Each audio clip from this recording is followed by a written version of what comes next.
दोस्तों जय श्री राम। मैं मनपाला आप सभी का हिंदू राष्ट्र 3.0 पर स्वागत करता हूं। दोस्तों महाराष्ट्र के विधानसभा का आज चुनाव हो रहा है। इस चुनाव में एमबीए, महाविकास आघाड़ी और विपक्षी इंडी अलायंस की पार्टियां मैदान में हैं। मैं महाराष्ट्र के लोगों से निवेदन करना चाहता हूं कि आप लोग भारी से भारी संख्या में जाकर के मतदान करें और अपने लोकतंत्र को स्थापित करने का कार्य करें। सबसे पहले आप जाइए मतदान करिए, फिर आप अपना कार्य करिए।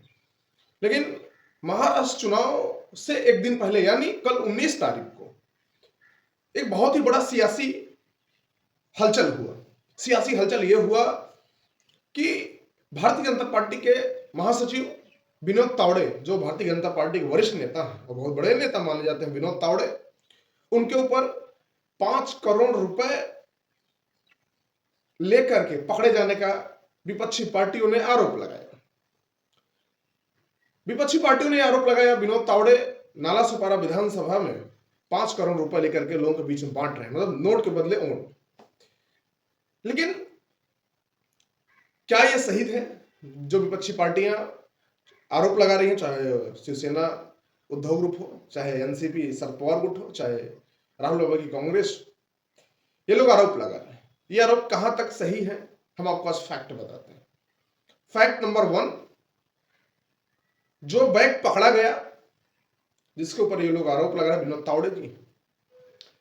तावड़े जी जो ब्लैक बैग था, वो बैग इतना छोटा था, उसमें 5 करोड़ रुपए आ ही नहीं सकता।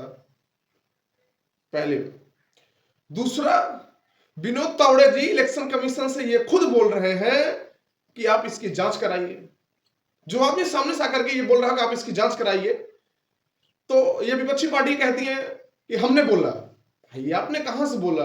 आपने केवल आरोप लगा, इलेक्शन कमीशन के पास आपने गया ही नहीं है। वो विनोद तावड़े जी खुद इलेक्शन कमीशन को लेटर लिख करके उन्होंने खुद बोला कि आप इसकी जांच कराइए। तीसरा, 3 लोगों के ऊपर एफआईआर दर्ज हुआ, उन 3 लोगों में विनोद तावड़े जी का नाम ही नहीं है। चौथा, जिन 3 लोगों के ऊपर एफआईआर दर्ज हुआ उनको इस जो 5 करोड़ रुपए है इसको लेकर के ऊंट के बदले नोट के बदले में एफआईआर दर्ज नहीं किया गया है।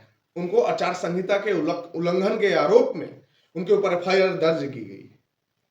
हालांकि वो भारतीय जनता पार्टी के नेता, लेकिन उनके ऊपर आचार संहिता उल्लंघन का आरोप लगा है, उसके ऊपर उनके ऊपर एफआईआर दर्ज की गई है, ना कि ये 5 करोड़ रुपए को लेकर के एफआईआर दर्ज की गई है। तो आप दोस्तों समझ सकते हैं, महाराष्ट्र की जनता, मैं हिंदुस्तान की जनता को बताना चाहता हूं कि आप समझिए, ये लोग झूठ मूठ परोस करके आप लोगों के बीच में गलत नैरेटिव फैला करके आपके वोट बैंक का पॉलिटिक्स कर रहे हैं। ये हमें आपको समझना पड़ेगा किस तरीके से राहुल एंड गैंग पार्टी किस तरीके से गलत तरीके से आप लोगों के बीच खबर फैला करके आपके बीच में गलत खबर फैला करके आपका वोट लेना चाहती है और सहानुभूति जताना चाहती है। एक मुद्दा और उछला इसी बीच में कि राहुल बाबा, हमारे यशस्वी प्रधानमंत्री नरेंद्र मोदी जी ने एक नारा दिया था, एक है तो सेफ है। राहुल बाबा अपनी एक रैली में जाते हैं, रैली को संबोधित करते हैं, वहां पे एक लॉकर लगाते हैं, उसमें लिखा है एक है तो सेफ है, और उसमें लॉकर खोलते हैं तो वहां पे मोदी जी और अडानी जी की फोटो छपी। मतलब इनके कहने का मतलब है मोदी जी अडानी जी एक दूसरे से मिले हुए हैं, सेफ हैं, नहीं तो दोनों अनसेफ हैं। और राहुल गांधी जी मुद्दा उठाते हैं धारावी का।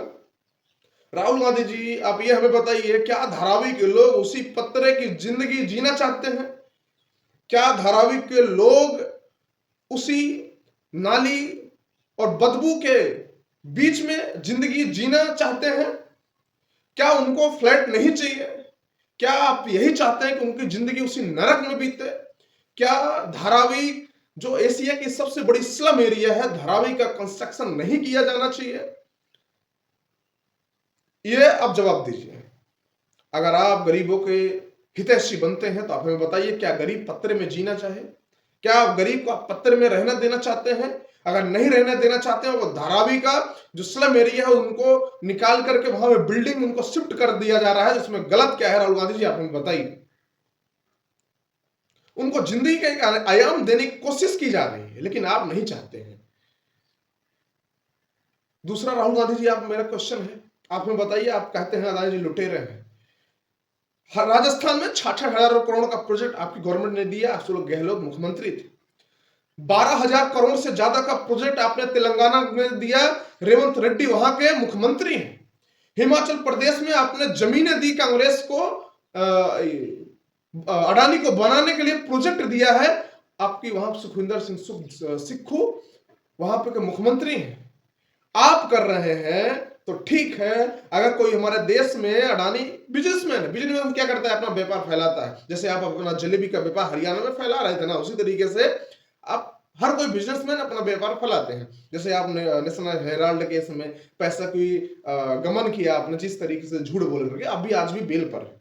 आप ये मत भूलिए कि आप भी अडानी से बड़े भ्रष्टाचारी हैं। अडानी के पास तो हर एक प्रूफ है। आप उनके खिलाफ जाइए ना, केस दायर कीजिए ना। अगर अडानी गलत कर रहा है, मानिए गलत कर रहा है, क्यों नहीं कर रहे हैं? लोगों के बीच में जा करके गलत नैरेटिव फैला करके अडानी के लिए और वोट लेने का जो कोशिश कर रहे हैं, भारत की जनता समझ चुकी है कि आपका अब झूठ नहीं चलने वाला है। और महाराष्ट्र की जनता आज सबक सिखाएगी। मेरा महाराष्ट्र की जनता से विनम्र निवेदन है कि आप लोग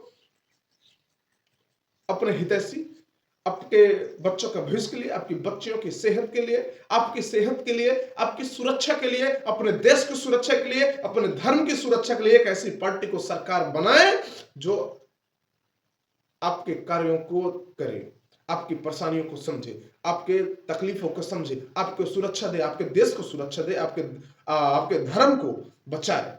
जय श्री राम।